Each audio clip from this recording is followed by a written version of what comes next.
Salam dan salam sukacita kepada saudara-saudara dan jemaat yang dikasihi Tuhan. Hari ini kita mengucap syukur kepada Allah, Sang Pemilik kehidupan, yang masih menyertai dan memberikan kita napas kehidupan. Hari ini saya akan berbagi firman Tuhan kepada kita semua. Kiranya firman ini dapat menginspirasi kita untuk selalu melakukan firman di dalam kehidupan kita. Tapi sebelum kita mendengarkan firman Tuhan, mari kita satukan hati, kita bersatu di dalam doa. Damai sejahtera Allah Bapa yang melampaui segala akal dan pikiran, itulah yang memelihara hatimu di dalam Kristus Yesus. Amin. Jemaat yang dikasihi Tuhan, firman Tuhan pada hari ini tertulis dalam Yesaya pasal 55 ayat 10 sampai ayat 13. Demikianlah firman Tuhan. Sebab seperti hujan dan salju turun dari langit dan tidak kembali ke situ, melainkan mengairi bumi, membuatnya subur dan menumbuhkan tumbuh-tumbuhan, memberikan benih kepada penabur dan roti kepada orang yang mau makan. Demikianlah firmanku yang keluar dari mulutku. Ia tidak akan kembali kepadaku dengan sia-sia, tetapi ia akan melaksanakan apa yang kuhendaki dan akan berhasil dalam apa yang kusuruhkan kepadanya.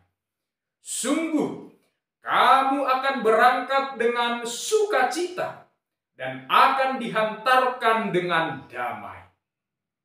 Gunung-gunung serta bukit-bukit akan bergembira dan bersorak-sorai di depanmu. Dan segala pohon-pohon di padang akan bertepuk tangan. Sebagai ganti semak duri akan tumbuh pohon sanobar. Dan sebagai ganti kecubung akan tumbuh pohon murad. Dan itu akan terjadi sebagai kemasyuran bagi Tuhan. Sebagai tanda abadi yang tidak akan lenyap. Amin. Demikianlah pembacaan firman Tuhan. Saudara-saudara yang dikasihi Tuhan, firman Tuhan ini adalah firman yang saat itu disampaikan oleh Yesaya pada orang-orang Israel yang berada di tanah pembuangan. Saat itu mereka mengalami penderitaan dan pergumulan yang sangat besar sekali. Sebab apa? Mereka telah kehilangan segala-galanya. Mereka kehilangan kota mereka. Mereka kehilangan Yerusalem dan rumah Allah. Negara mereka ditaklukkan. Keluarga mereka tercerai-berai. Dan mereka harus dibawa ke tanah Babel untuk dijadikan menjadi seorang budak. Tentu situasi ini bukanlah situasi yang mudah. Tidak seperti yang mereka bayangkan selama ini. Bisa kita bayangkan jika kita ikut dalam peristiwa itu, maka kita harus berpisah dengan keluarga kita, anak-anak kita, istri kita, suami kita, dan orang-orang yang dekat dengan kita. Dan di saat bersamaan, kita tidak berdaya untuk menghadapi semua yang terjadi pada saat itu. Itulah situasi yang sangat berat yang dialami, yang dirasakan oleh umat Allah pada saat itu. Mereka menghadapi sebuah pergumulan yang sangat besar. Maka saudara-saudara yang dikasihi Tuhan, saat itulah Yesaya menyampaikan firman Tuhan kepada mereka. Firman yang disampaikan oleh Yesaya bukanlah kata-kata kosong, bukanlah kata yang menghibur-hibur semata, tetapi firman yang disampaikan oleh Yesaya kepada mereka adalah firman yang berkuasa, meneguhkan dan membangkitkan iman mereka dikala mereka sedang menghadapi pergumulan yang sangat berat saat itu. Firman yang disampaikan oleh Yesaya bukanlah kata-kata manusia, bukanlah dongeng manusia, bukanlah bahasa filsafat, tetapi firman Allah yang sangat berkuasa. Firman Allah yang berotoritas. Firman yang disampaikan oleh Yesaya adalah seperti hujan, seperti air yang turun dari hujan, membasahi bumi, memberikan kehidupan, menumbuhkan tanam-tanaman, sehingga pada akhirnya tanaman itu menghasilkan buah yang dapat dinikmati oleh manusia. Maka sesungguhnya demikianlah firman Tuhan yang hadir kepada bangsa Israel pada saat itu. Firman Tuhan mentransformasi kehidupan mereka. Tatkala mereka menghadapi ketakutan, kebimbangan, kegelisahan, kekhawatiran, dan ketidakpastian, maka firman akan mengubah semuanya itu. Dari kekhawatiran menjadi kekuatan, dari ketakutan menjadi keberanian, dari ketidakpastian menjadi pasti dengan harapan baru, harapan masa depan yang teguh. Demikianlah firman yang merestorasi, mentransformasi kehidupan bangsa Israel. Tentu sebagai manusia, bangsa Israel tidak mungkin bisa mengubah kehidupan mereka.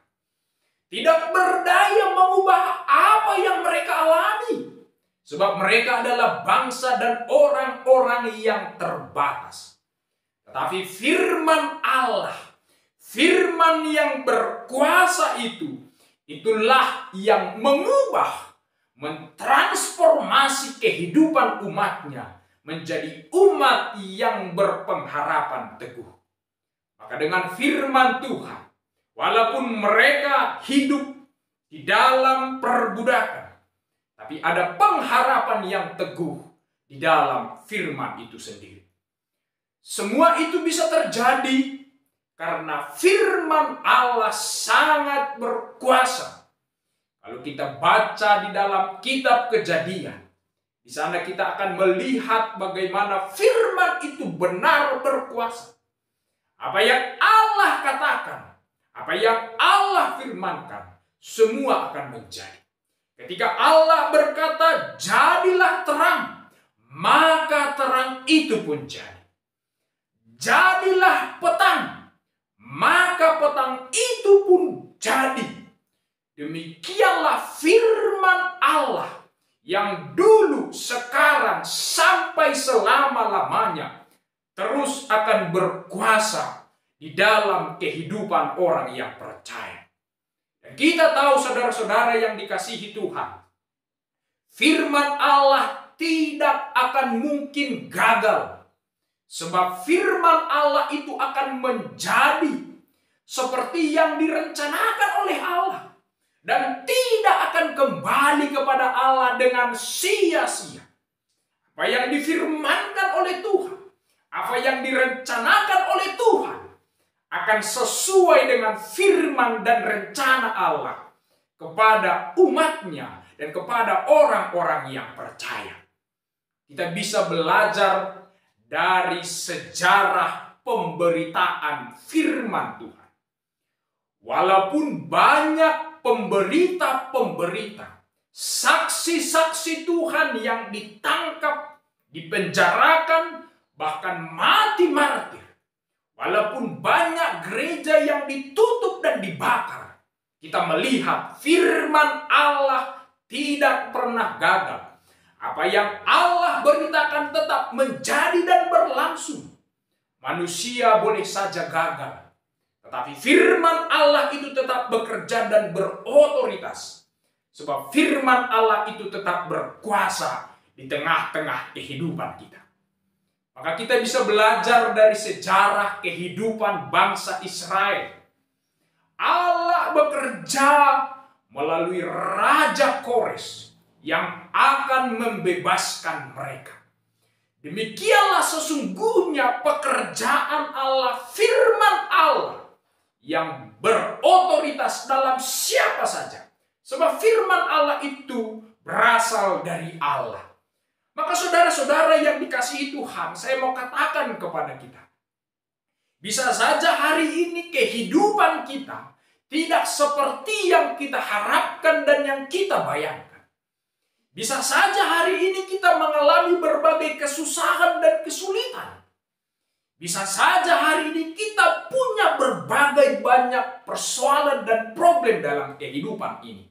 Tetapi ingatlah, ketika kita hidup di dalam firman Allah itu, ketika firman Allah itu kita hidupi, maka kita selalu punya pengharapan dan kekuatan yang baru di dalamnya.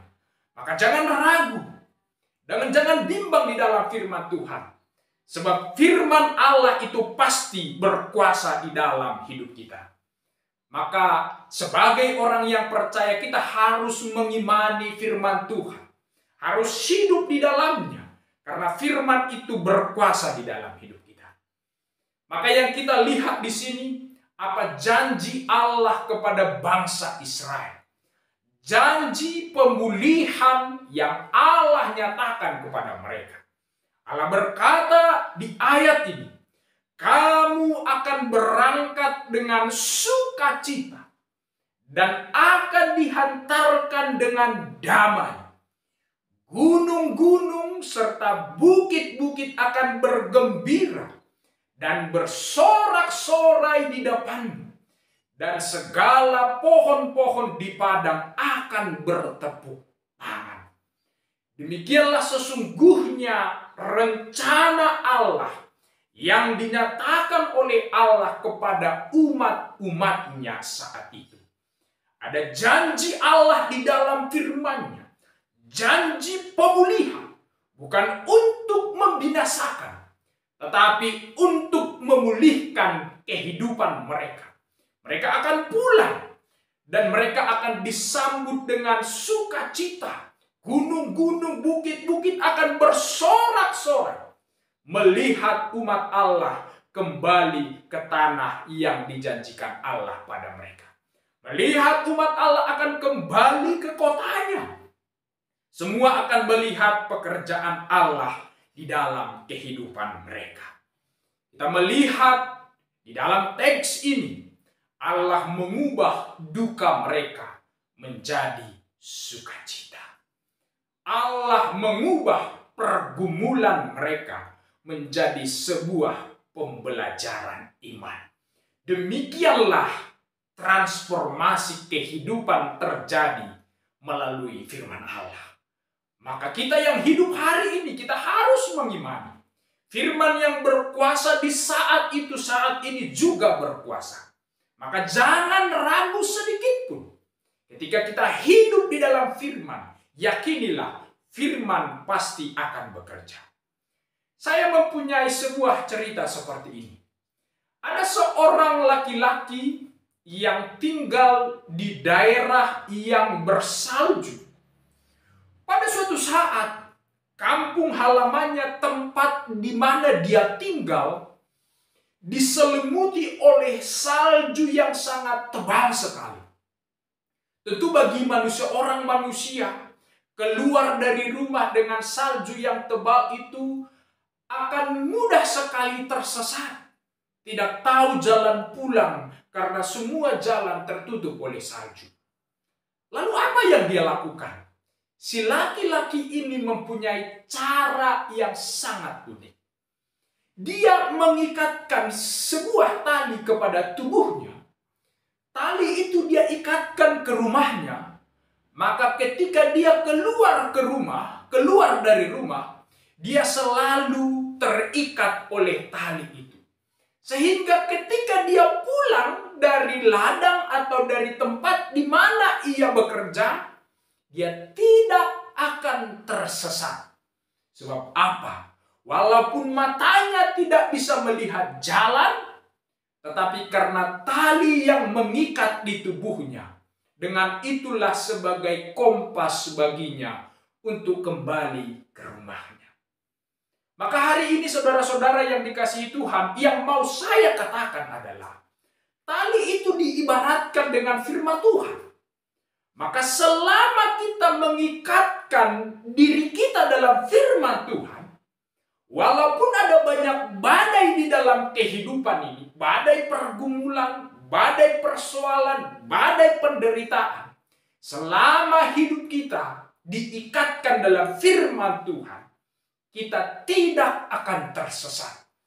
Kita selalu punya kekuatan yang baru.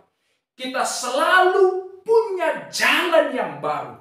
Sebab firman itu sebagai terang dalam hidup kita. Maka hari ini, saudara-saudara dan jemaat yang dikasihi Tuhan, sebagai penutup khotbah ini, saya membacakan firman Tuhan yang berkata seperti ini. Firman-Mu itu pelita bagi kakiku dan terang bagi jalanku. Amin. Tuhan Yesus memberkati saudara.